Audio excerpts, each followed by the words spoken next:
Hi, welcome into the inaugural edition of Chalk Talk for women's soccer for the Denver Pioneers 2021-22 athletic season as we kick things off here in the late portion of August, as crazy as that is to believe. My name is Tyler Maun, and joined by the head coach of Pioneers Soccer, Jeff Hooker. Coach, what's going on? It's good to see you. Obviously, this is a thing that I feel like has snuck up on most all of us outside of being in an actual program. For you guys, how's the start of the season? But does it feel like somewhat normal campaign so far?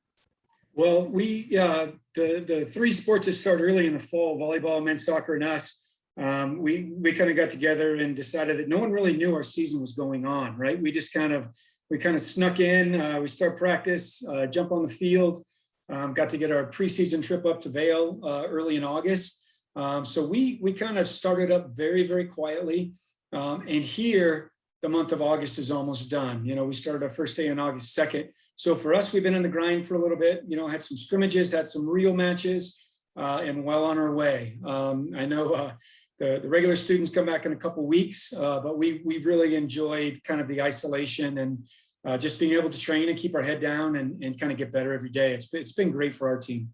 Well, obviously the results have really borne that out so far. You get a 5-0 win over Air Force, 1-0 win over CSU. You get your first win in the Colorado Cup since 2013, which is a really neat sort of early season event in which you get all 6 teams from the state together for that one individual tournament. For you guys to be able to get into the start of a season, doing it against other programs that are local and kind of get your feet back under you in a normal context of playing again in August. How did you like what you saw from your team in those first couple of games?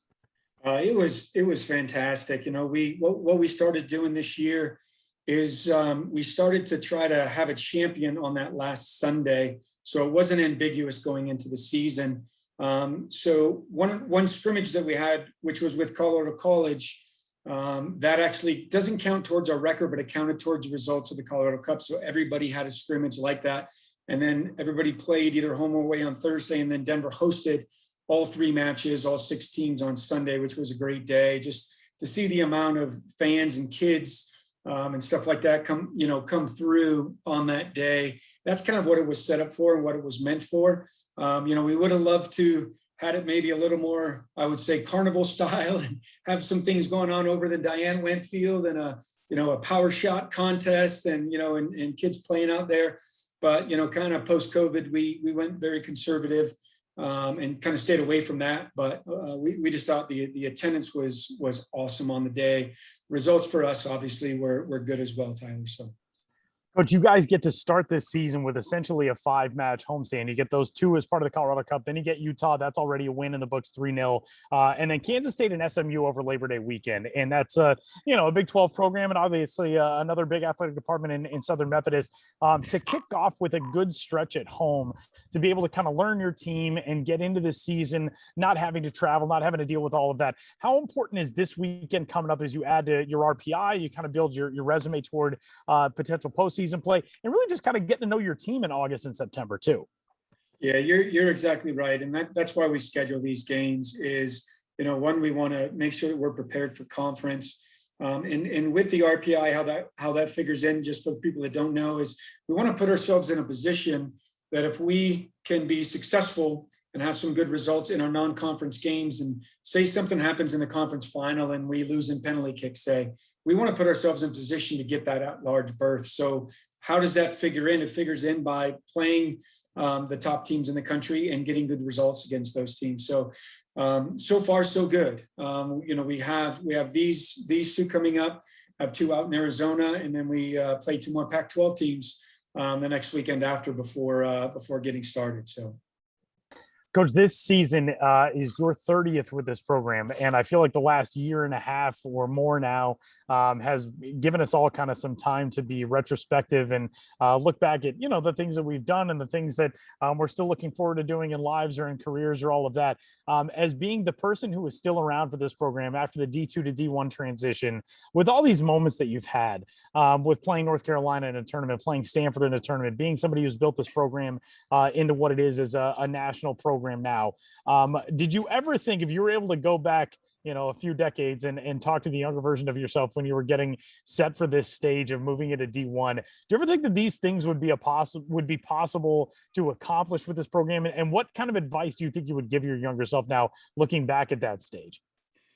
I didn't know it was my 30th year until Nico told me it was my 30th year, because I counting, I think, at 20. So thanks for reminding me of that. My younger self is the advice that I got through.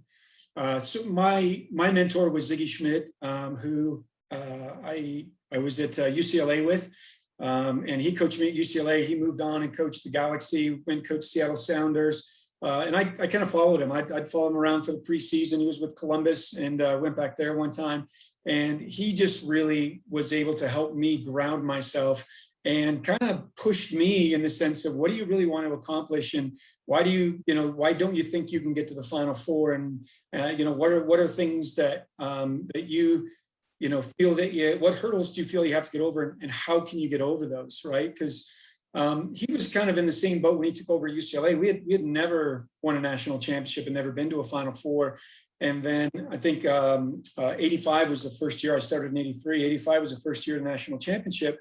And then for the next, anybody who came in the next 4 years after that had won a national championship, right? And so I kind of looked at what he was able to accomplish, how he was able to accomplish it. I think what I would tell myself back then is I'm really glad that I was kind of true to myself, and went about things the way I thought were the right way. One of the little lessons he learned, I asked him an example of, I'm out recruiting and I got two players. We want the A player, but we want the B player if we don't get player A. What do I do in that situation? And the answer was astonishing to me. Trying to use the right words, but he said, be honest, right? He's like, tell the second player that, yes, we want you to come here. We need to find out what decision that player is. And you know what? That happens a lot in life, doesn't it? I mean, you look at things happening and people being offered the job, and who knows, then who remembers the next year that you were the number 2 selection or 3 selection for the job, and so the advice that I got from him, I think really, really helped me. George Gwizdowski, who's the hockey coach, longtime hockey coach here. I used to pop into his office all the time, and I knew, very little about coaching, because I was when I took over the job, I was still playing professionally. And I said, hey, George, you have a recruit letter. Do you have this? How do I handle this? And so I just had so many people that mentored me. And really, that's what I try to do now. I think the last, 5-10 years is, any coach that has come to me and helped me, I kind of take a step back and look and see where they are, and try to challenge them in different ways. And hopefully I'm able to help others out, like those help me out. I always love those exchanges of coaching knowledge for young coaches and older coaches. And it's one of those things that I feel like the DU community and a community of coaches does really well as well, too, with being able to exchange some of that information and kind of those lessons that you learn. And every sport is different, too. And for your team now, you've gotten started on such a strong note, obviously, with this unbeaten start. Neda has gone through these first 3 matches, been fantastic. Summit League Player of the Week honors. To have a redshirt freshman or redshirt junior now who gives you the presence that she does, and to be in a spot where starting the season so strong, I would imagine kind of feeds everybody else around her. Tell me about her progression from what you've seen from her as a younger player to where she is now. She's been great. She, for her first year, got to sit behind Britt Wilson, who's now playing professionally, has gone from the 3rd string to the backup, just sticking it out as a pro. And I think what Ned did is she was able to see what, and a great example of hard work equaling success, right? And that's kind of what Britt Wilson was.